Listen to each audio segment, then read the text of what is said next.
नमस्कार दोस्तों। जियो ने कितने दिन फ्री ऑफर चलाया। सब कुछ ऐसे फ्री में मिल जाता तो कितना अच्छा होता। You know something, nothing is free on the face of the earth. अगर आज आप कोई भी चीज फ्री में पा लेते हैं तो आप जानते हैं आगे जाके उस चीज के लिए आपको एक बड़ी कीमत चुकानी पड़ती है। लालच एक ऐसा भाव है, एक ऐसी सोच है जिसने घर के घर तबाह कर दिए, दोस्त को दुश्मन बना देती है, बाप बेटे के बीच, भाई भाई के बीच दुश्मनी पैदा कर देती है। लेकिन ये लालच आज भी लोगों के दिलों में किसी कोने में थोड़ा हो या ज्यादा पनपती ही रहता है। कहीं ना कहीं हमारे हर फैसले में लालच जरूर होता है, जिसको हम जाने या अनजाने में हमारे दिमाग का रिमोट कंट्रोल थमा देते हैं। कोई इस लालच पर काबू पाकर महान बन जाता है तो कोई इस लालच में पड़कर कब इंसान से शैतान बन जाता है उसे खुद भी पता नहीं चलता। आज इस वीडियो में एक ऐसी कहानी आपके सामने है जिसे देखने के बाद मैं वादा करता हूं आपके दिलों में भी लालच की वो रोशनी बुझ जाएगी। एक्चुअली कहानी है एक कन्नड़ फिल्म आ कारला रात्रि की, जो इंस्पायर्ड है एक Russian novel the return of soldier से। So let's start. एक बार एक गांव में एक आदमी अपने परिवार के साथ बहुत गरीबी में रहता था। बीबी, एक बेटी मल्लिका और एक कुत्ता रहता था उनके घर पे। एक दिन शाम को एक 26 साल का आदमी आता है उनके घर पे और रात को उनके घर पे रहने का जिक्र करता है। वो बताता है कि वो एक मुसाफिर है और रोज नई नई जगह जाता है। अब मल्लिका के घर वाले बोलते हैं कि आपको हमारे घर पे वो सुविधाएं नहीं मिल पाएगी जिसको आपको आदत है, क्योंकि हमारे घर पे कुछ नहीं है। अब आगे जाएंगे तो कुछ अमीर लोग रहते हैं, आप उनके घर पे रुक सकते हैं। लेकिन वो लड़का बोलता है कि नहीं, मुझे यहाँ पे अच्छा लगता है, आप लोग सब अच्छे लोग हैं, मैं यहीं रहूंगा। अब रात बीत गई। सुबह जब मल्लिका उनके जाने का जिक्र करता है तो वो लड़का बोलता है कि वो अगले दिन सुबह चला जाएगा और चाय मांगता है। लेकिन जब उसे पता चलता है कि घर पर कुछ नहीं है तो वो मल्लिका के पापा को 100 रुपए देता है, बाजार से सामान लाने के लिए भेज देता है। अब दोपहर को उस गांव के जमींदार आके पैसे मांगता है मल्लिका के पापा को और बुरा भला कह के चला जाता है। तो ये अजनबी लड़का पूछता है कि आपको उनको कितना पैसा देना है। मल्लिका के पापा कहते हैं 25,000 रुपए। अब वो अजनबी अपने सूटकेस ले आता है और दिखाने लगता है सबको। सूटकेस के अंदर बहुत सारे पैसे और गहने दिखता है। अब वो अजनबी लड़का बोलता है आप इसमें से 25,000 रुपए रख लीजिए, आपकी बहुत जरूरत है। लेकिन इतने पैसे ऐसे कोई कैसे ले सकता है, ये सोचकर वो लोग मना करते हैं। लेकिन मल्लिका चाहती थी कि वो पैसे और वो गहने उसके हो जाए, तो वो अपनी माँ को बताती है कि वो पैसे और गहने उसको चाहिए। उसकी माँ बोलती है ये तो गलत है, वो तो उसके पैसे हैं, हमें ऐसे नहीं सोचना चाहिए। फिर मल्लिका रोने लगती है और बोलती है आप नहीं चाहते हो कि मैं अच्छी जिंदगी बिताऊं और अभी मौका है हमारे पास, आप भी बोल रहे हो कि इसे जाने दो। उसकी माँ पूछती है मौका, कैसा मौका? अब मल्लिका बोलती है कि हम उसे मार देंगे और उसके सारे पैसे ले लेंगे। वैसे भी कोई देखा नहीं है इसको हमारे घर पे आते हुए।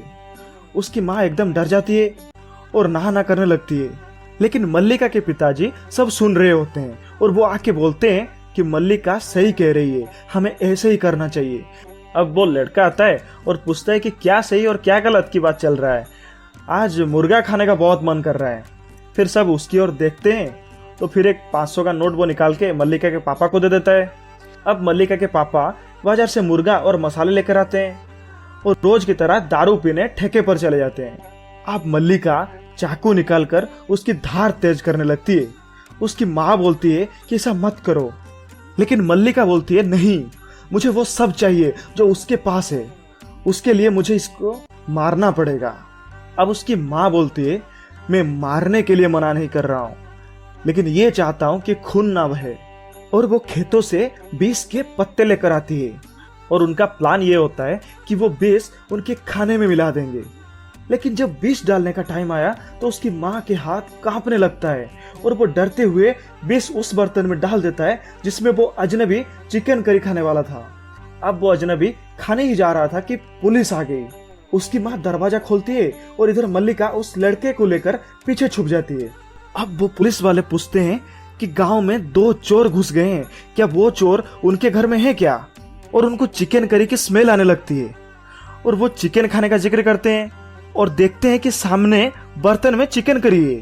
तो वो उठा के खाने ही जा रहे थे, मल्लिका के माँ ने उनके हाथों से वो बर्तन छीन लेती है और ये कहते हुए कि ये खाना झूठा हो गया है, मैं आपके लिए दूसरे बर्तन में ले आती हूँ।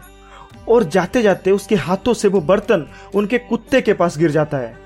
अब वो कुत्ता उसे चाट चाट कर खाने लगता है।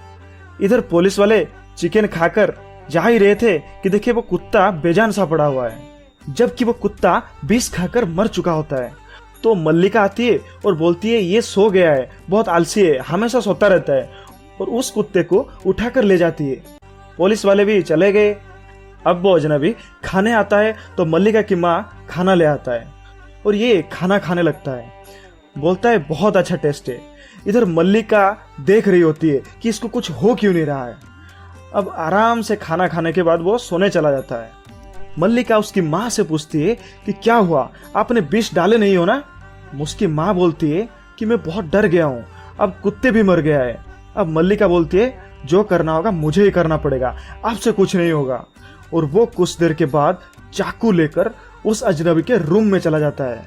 इधर मल्लिका के पापा दारू के ठेके पे दारू पिए ही जा रहे थे, तब वेटर आके बोलता है कि मुझे पता है आप इतने दारू क्यों पी रहे हो। तो ये पूछते हैं कि अच्छा बोल क्यों पी रहा हूँ। वेटर बोलता है नहीं पता है लेकिन बोलूंगा नहीं, मना किया था उसने। अब मल्लिका के पापा को भय होने लगता है, कहीं ये उस अजनबी की बात तो नहीं कर रहा। तो वो बहुत रिक्वेस्ट करने के बाद वेटर बोलता है कि हमें पता है आपका बेटा घर लौट चुका है और अमीर बन के लौटा है इन 15 सालों में। उसी ने तो कल शाम को आके हम सबको बोला था कि आप और आपके परिवार वालों को उसके बारे में हम कुछ ना बताएं। वो 2 दिन के बाद आप सबको खुद ही बताने वाला था। ये सुनकर उनको याद आया अपने 11 साल के बेटे सुब्बू की बात, जो बचपन में घर से भाग के कहीं चला गया था। लेकिन अब वो क्या करे, भागते हुए गिरते हुए वो घर की तरफ चले और पहुंचते ही देखा सब कुछ खत्म हो चुका है। चाकू से उसकी गला काट दिया गया है। अब उनको कौन संभालेगा। सुब्बू सुब्बू चिल्लाकर रोने लगते हैं और यहाँ मल्लिका और अपनी माँ दौड़ के आए और ये नाम सुन के वो लड़के की डायरी खोलकर देखने लगे और पता चला कि वो अपना भाई और उसकी बेटा था। अब उनके दिलों में जो बीत रहा था वो शब्दों में बयां नहीं किया जा सकता। अपने इकलौते बेटे, अपने इकलौते भाई को अपने हाथों से मार दिया। अपने आप से इतने घृणा होने लगा उनको, शायद कोई कभी ना करे। एक बार हमारे दिमाग का रिमोट कंट्रोल लालच के पास चला जाए तो वो हमसे क्या करा लेता है हम कभी सोच भी नहीं सकते। दोस्तों वीडियो में कुछ पसंद आई हो तो आप लाइक या कमेंट करके जरूर बताना। और हाँ, अगर आप इस चैनल पर नए हो तो इस चैनल को सब्सक्राइब जरूर कर लेना ताकि आप हमारी नई वीडियो मिस ना कर जाओ। Thank you.